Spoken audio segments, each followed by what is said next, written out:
Hello friends, welcome है आपका मेरे इस YouTube channel the CA route पर।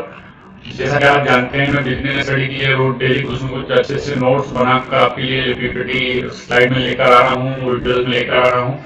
आपको इंश्योरिटी भी दिला रहा हूँ कि आप नोट्स बनाएं और मेरे इन कंटेंट्स के द्वारा नोट्स बनाएं और एक बार पढ़ें। नो डाउट आप अच्छे नंबर एग्जाम में ला सकते हैं, इसमें कोई भी प्रकार का कोई भी दिक्कत नहीं है, क्योंकि इतना अच्छा मटेरियल कंटेंट है, अलग अलग बुक्स लेकर आया हूँ और आपके लिए एक वीडियो के रूप में प्रेजेंट कर रहा हूँ। विदाउट वेस्टिंग टाइम, पहले तो आप मेरे चैनल को सब्सक्राइब कर लीजिए और मैं आपके लिए ताकि नए नए वीडियोस आपके लिए ऐसे ही लाता रहूँ और मुझे भी कुछ एक मोटिवेशन मिलता रहे।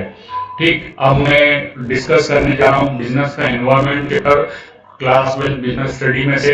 बिजनेस एनवायरमेंट क्या होता है? देखो, ऐसा है कि बिजनेस को ऐसे फैक्टर्स जो इंटरनल और एक्सटर्नल कहीं भी तरीके से कोई डिफेक्ट कर रहा है, इफेक्ट कर रहा है, दैट इज आवर इन्वायरमेंट। सबसे पहले मीनिंग की बात कर लिया अपन ने, अब अपन आते हैं कि ये इंटरनल फैक्टर्स क्या होते हैं और एक्सटर्नल फैक्टर्स क्या होते हैं। इंटरनल वो होते हैं जो बिजनेस में इंटरनल रूप से जो लोग अवेलेबल होते हैं, जो कंट्रोल करते हैं, बिजनेस को चलाते हैं, ओनर से एम्प्लॉय है, फाइनेंस है, टेक्नोलॉजी है, ऑर्गेनाइजेशन कल्चर है, ये सब हमारा इंटरनल पार्ट है। एक्सटर्नल पार्ट की बात करें तो वो कौन है? तो इकोनॉमिक है, सोशल है, पॉलिटिकल है, टेक्नोलॉजिकल है, लीगल है, ग्लोबल है, ये सब चीजें क्या है, एक्सटर्नल में आती है। कोई ज्यादा बात तो नहीं है, लेकिन फिर भी आपका जितना अच्छा कंटेंट है वो उसको आप इमेजिनेशन के साथ पिक्चर से मैंने बनाया गया है, तो आप देखेंगे तो नो डाउट आप उससे जल्दी से सीख पाएंगे। कंपोनेंट की बात करें तो कंपोनेंट जो भी बाहर के एक्सटर्नल कंपोनेंट है उसकी टाइप्स की बात कर रहा हूँ, तो सबसे पहला टाइप्स आता है economic environment. Include factor related to the economic condition of the country. हमारे कंट्री की इकोनॉमिक कंडीशन पे डिपेंड करता है। जैसे क्या, इन्फ्लेशन क्या चल रहा है भारत में, है ना, इंटरेस्ट रेट क्या है, ग्रोथ क्या है, इकोनॉमिक ग्रोथ क्या है, एक्सचेंज रेट क्या है, डिस्पोजेबल इनकम क्या है, जो टैक्स के बाद बच रही है वो इनकम क्या है ना, फिजिकल मॉनेटरी पॉलिसी क्या है, मतलब फिजिकल पॉलिसी राजकोष में कितना क्या पैसा रखा हुआ है, घाटे में तो नहीं चल रहा है। सोशल की बात करें तो इसमें सबसे पहले नाम ही आता है ऑस्ट्रेलिया का ग्रोथ वाला, पॉपुलेशन ग्रोथ का, है ना। और एज स्ट्रक्चर आता है इसमें, एजुकेशन है, लाइफ स्टाइल है, ये वैल्यू ऑफ बिलीफ्स है, और फैमिली स्ट्रक्चर भी है। सब चीजों को लेकर हमने सोशल इन्वायरमेंट बनाया हुआ है। दो टाइप का इन्वायरमेंट हो गया। थर्ड वाला आता है टेक्नोलॉजिकल इन्वायरमेंट, जो अभी रिसेंटली चल रहा है, एआई का जमाना हो गया, वहां भी चल रहा है, including change in the development of technology. अब एआई का जमाना आ गया, वहां डेवलपमेंट होने लग गया है, इनोवेशन है, ऑटोमेशन है, रिसर्च एंड डेवलपमेंट है ना, टेक्नोलॉजी अपग्रेडेशन है, ये सारा सब फैक्टर जो है टेक्नोलॉजी इन्वायरमेंट में आता है। पॉलिटिकल में जो मोदी जी वाला सिस्टम है, अब इसमें क्या है, include government action and policies क्या क्या है, गवर्नमेंट क्या पॉलिसीज बना रही है, बजट आता है, निर्मला सीतारमण जी कुछ भी कर देती है, कहीं भी कर देती है, पॉलिटिकल स्टेबिलिटी है, और पॉलिटिकल स्टेबिलिटी के चलते ही भारत में ग्रोथ बढ़ रही है, मतलब ऐसा कह भी सकते हैं आप। क्योंकि किसी भी देश में जो पॉलिटिकल स्टेबिलिटी है तो बिजनेस और भी दूसरी चीजों में, पॉलिसीज में या दूसरे बिजनेस एक्सपांशन में दिक्कत नहीं आती। पॉलिसी चेंज होगी तो दिक्कत आएगी, लेकिन पॉलिटिकल स्टेबिलिटी है तो सब चीजें बनी रहती है, स्थिर बनी रहती है, तो ग्रोथ के ऊपर चलती रहती है। टैक्स पॉलिसी है, tax policy, foreign tax policy है, लेबर लॉ है, कानून बनाए गए हैं, मजदूरों के ऊपर एक्ट बनाए गए हैं अपने ऊपर, है ना। नेक्स्ट में आता है लीगल इन्वायरमेंट। सबसे पहले से ये भी है, बिजनेस के अलग अलग लॉ बनाए गए, बिजनेस लॉ बनाए, अभी आने वाले समय में आपके पास बिजनेस लॉ के रिगार्डिंग में भी वीडियोस अवेलेबल हो जाएंगे। प्रोटेक्शन, कंज्यूमर प्रोटेक्शन में हम लोग वीडियो बना चुके हैं, ये वीडियो हमने पहले पब्लिश कर चुके हैं, आप हमारे बुक पे जाकर चेक कर सकते हैं। कंपनी एक्ट पे भी बना चुका हूँ मैं, लेबर लॉ पे भी बन जाएगा, और इन्वायरमेंटल लॉ पे और ITR लॉ पे भी चल रहा है काम। तो ये सारे एक्ट बनाए गए लीगली, कंपनी कोई भी काम करती है तीन एक्ट के ऊपर काम करती है, इनके अकॉर्डिंगली काम करती है। इम्प्लॉय एक्ट बनाते हैं तो लेबर वर्किंग आवर्स कितना होना चाहिए, मिनिमम लेबर कितने होना चाहिए, लेबर के लिए सेफ्टी क्या होती है, क्या नहीं होती है, इसके ऊपर पूरा सब कुछ एक्ट बना रहे हैं। कंपनी अकॉर्डिंग इसके ऊपर काम करती है।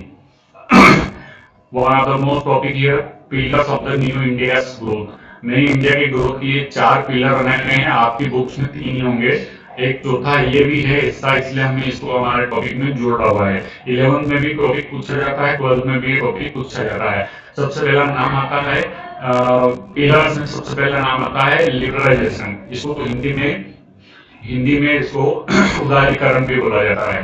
अब इसे क्या लिखा जा रहा है, removal of the government restriction on control of the law of freedom to the business. Local level पे कोई बिजनेस में जहां जहां भी बैरियर्स है उनको हटाना, लोकल लेवल पर रिमूव करना है, इसको लिबरलाइजेशन किया गया है, उदारीकरण किया गया है। ठीक है।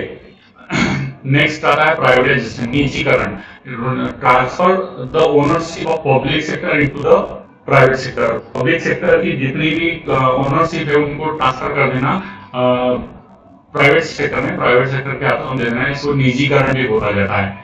ठीक है। अब उसके बाद एग्जांपल नहीं है, आप पढ़ सकते हैं आराम से, बहुत अच्छे एग्जांपल आपके लिए लेकर आया हूँ विद पिक्चराइजेशन। नेक्स्ट आता है मॉडर्नाइजेशन। मॉडर्नाइजेशन का बोला जाता है adoption of a new technology, adoption of a new technology and modern methods to improve the efficiency and productivity. ठीक है। मॉडर्नाइजेशन एआई का जमाना है, इसी तरफ स्विच कर रहा है और इन सब चीजों को देखते हुए मॉडर्नाइजेशन को भी लिया गया है चौथे पिलर में।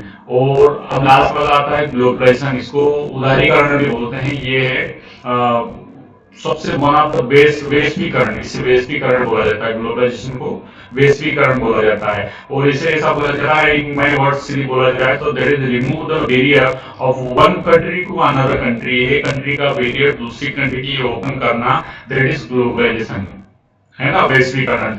Integration of the economy with the world economy through the trade and investment, के लिए जितना भी कामकाज है सब चीजों के ओपन करना, that is our next, that is our globalisation.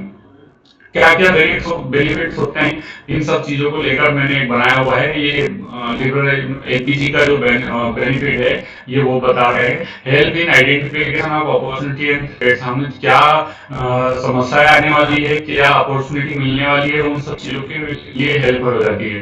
Planning में, डिसीजन मेकिंग में हेल्प हो जाती है। इंप्रूव द परफॉर्मेंस, हमारा परफॉर्मेंस बढ़ जाता है, उसके लिए भी हेल्प हो जाती है। Help in survival and growth, हम इस नए वातावरण में क्या चल रहा है उसमें कैसा सर्वाइव कर सकते हैं, कैसे ग्रोथ कर सकते हैं, उन चीजों को भी देखा जाता है। इंश्योर द एडॉप्टेबिलिटी टू चेंज, हम उसमें एडॉप्ट हो जाते हैं कि क्या चेंज करना है क्या नहीं, उसके अकॉर्डिंग हमारा काम हो जाता है। और इस तरीके से ये पूरा बिजनेस का इन्वायरमेंटल चैप्टर हमने आज कंप्लीट कर लिया। ठीक है। आगे के वीडियो के लिए मेरे चैनल को आप प्लीज प्लीज प्लीज सब्सक्राइब करते रहें, ताकि मुझे भी मोटिवेशन मिलता रहे और मैं आपके लिए नए नए वीडियोस, नए नए कंटेंट लेकर आता रहूं।